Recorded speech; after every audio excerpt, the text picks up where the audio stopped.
So we talked about Wembley 2023 All In. Yeah. The next year, Bryan Danielson. Yeah. He said that's his favorite match ever. Which is like always like blows my mind to even being considered even in a top 5 or 10 or 15 of Bryan Danielson matches. Like after what he did with Will. Yeah. After what he did with Kenny. Yeah. And like rest in peace after what he did with Bray. Like after what he did with so many greats like Orton and Triple H and like Batista. Then over here with like just it's blows my mind. I was like, me, little me? But it was just like I just like once again telling like moments and making stories and playing the role that I need to play to get the most out of it.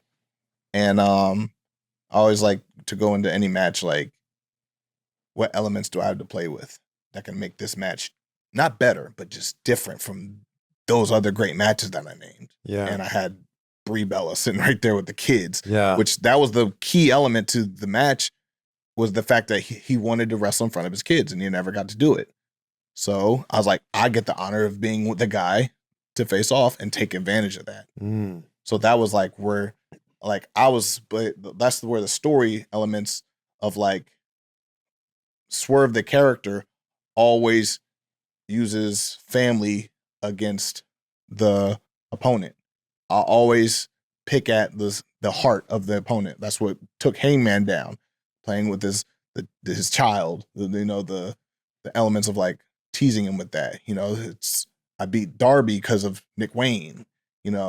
I've like played with I played mind games with the Acclaimed with Billy Gunn. I always tug at the heartstrings, which is something that Shawn Michaels told me.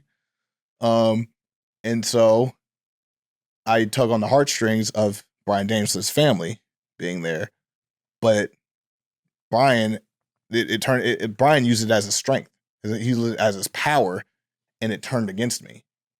So that's what fired him up and got him to turn it back against me. I'm the only one that's been able to actually tell and carry that story all the way through that whole year. How much were you allowed to play with his family sitting there?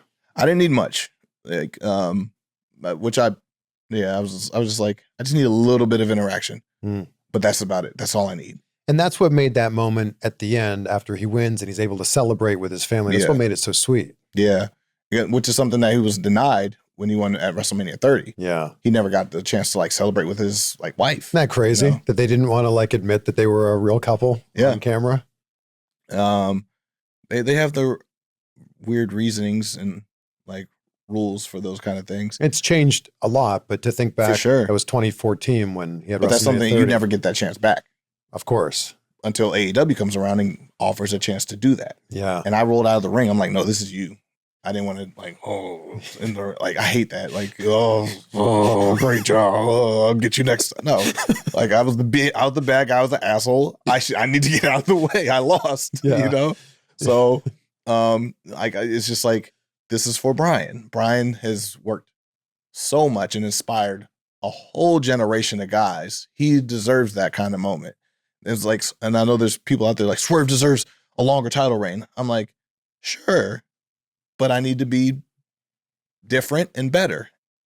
And I'll have my time. Bryan's probably never going to have this time again. Let's give Bryan his time. And I'm so like thankful to be one of the guys to be able to do that for him.